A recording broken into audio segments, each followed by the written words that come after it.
डरावनी कहानी। पुरानी हवेली का राज। गांव के बाहरी हिस्से में एक पुरानी और उजाड़ हवेली थी। लोगों का कहना था कि वहां रात को अजीब अजीब आवाज़ें आती हैं और कोई भी अंदर जाने की हिम्मत नहीं करता। कई साल पहले वहां रहने वाला एक परिवार अचानक गायब हो गया था और तब से वह हवेली सुनसान थी। एक दिन 3 दोस्तों रघु, मोहित और निखिल ने तय किया कि वे इस रहस्य का पता लगाएंगे। वे रात के समय टॉर्च और लाठी लेकर हवेली में घुस गए। अंदर का नज़ारा बेहद डरावना था। टूटे हुए फर्नीचर, दीवारों पर अजीब निशान और हर तरफ मकड़ी के जाले।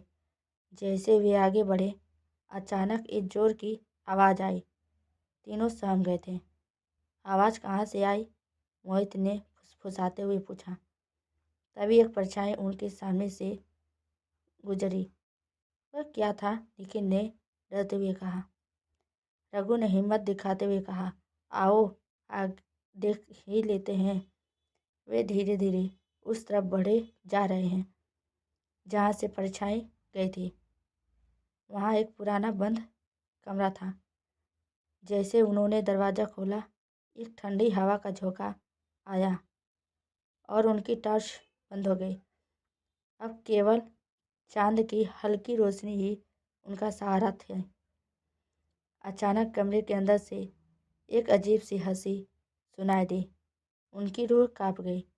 तभी दरवाज़ा अपने आप बंद हो गया और एक औरत की धुंधली आकृति सामने आई। वह बिखरे बालों और लाल आंखों के साथ डरावनी लग रही थी। तुम यहाँ क्यों आए हो? उसने गूंजती हुई आवाज़ में पूछा। डर के मारे तीनों ने भागने की कोशिश की, लेकिन दरवाज़ा नहीं खुला। औरत की आवाज़ फिर आई, यहाँ से कोई जिंदा नहीं जाता। तभी निखिल ने अपनी जेब से एक माचिस निकाली और पास पड़े दीपक को जलाने की कोशिश की।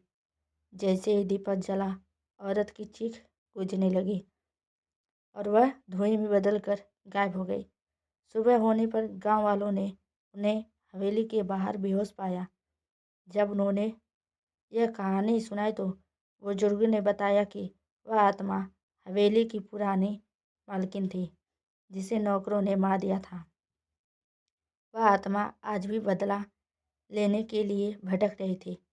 उस दिन के बाद किसी ने हवेली की तरफ रुख भी नहीं किया। तीनों दोस्तों ने भी कसम खा ली कि वे कभी ऐसी जगहों पर नहीं जाएंगे। हवेली से लौटने के कुछ दिनों बाद रघु, मोहित और निखिल के साथ अजीब घटनाएं होने लगी। रघु रात में किसी के कदमों की आवाज़ें सुनाई देती, लेकिन जब वह उठकर देखता तो कोई नहीं होता। मोहित के घर में चीज़ें अपने आप हिलने लगती और निखिल के सपनों में वही लाल आंखों वाली औरत बार बार दिखाई देती। तीनों परेशान होकर गांव के पुजारी बाबा के पास गए। बाबा ने उनकी कहानी सुनी और कहा, तुमने हवेली में जो दीपक जलाया था, उसने आत्मा को कुछ समय के लिए शांत किया, लेकिन वह पूरी तरह खत्म नहीं हुई। वह तुम तीनों के पीछे है और जब तक उसकी अधूरी इच्छा पूरी नहीं होगी, तुम्हें नहीं छोड़ेगी। उसकी इच्छा क्या है बाबा? रघु ने डरते हुए पूछा। बाबा ने अपनी आंखें बंद की और मंत्र पढ़ने लगे। थोड़ी देर बाद उन्होंने कहा, वह आत्मा अपने परिवार के साथ हुए अन्याय का बदला चाहती है। उसे इंसाफ दिलाने के लिए तुम्हें फिर से हवेली जाना होगा, लेकिन याद रखना, यह काम आसान नहीं होगा।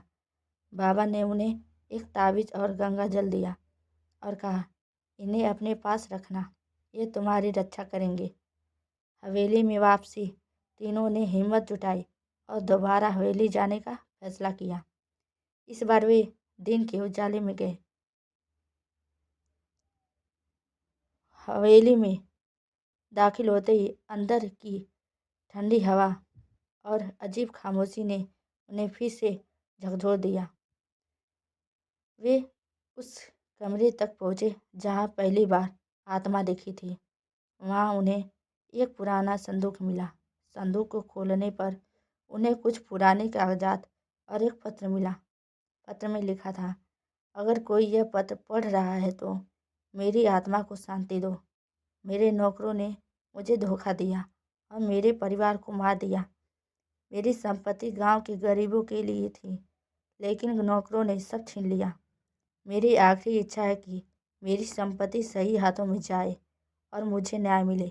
पत्र पढ़ने के बाद हवेली में अचानक हलचल मच गई। दरवाजे अपने आप बंद हो गए, खिड़कियां जोर जोर से बजने लगी और एक काली परछाई फिर से उनके सामने आई। तुमने मेरा पत्र पढ़ लिया, अब मेरे लिए इंसाफ करो। वह आवाज़ गूंजने लगी। न्याय की प्रक्रिया। तीनों ने गांव लौटकर पंचायत बुलाई। उन्होंने हवेली में मिले कागजात और पत्र सबके सामने पेश किए। गांव के बड़े बुजुर्गों ने मिलकर निर्णय लिया कि हवेली की जमीन और संपत्ति को गांव के विकास और गरीबों की मदद के लिए इस्तेमाल किया जाएगा। जैसे ही घोषणा की गई, हवेली में अजीब सनसनाहट बंद हो गई। रघु, मोहित और निखिल ने महसूस किया कि अब उनकी परेशानियां खत्म हो गई है। अंतिम मुलाकात। एक रात जब तीनों सो रहे थे तो उन्हें सपने में वही औरत दिखाई दी, लेकिन इस बार उसकी आंखों में गुस्से की जगह शांति थी। उसने कहा, तुमने मेरी आत्मा को मुक्त किया, अब चैन मैं चैन से जा रही हूँ, धन्यवाद। उसके बाद हवेली में पूरी तरह शांत हो गई और कभी कोई डरावनी घटना नहीं हुई।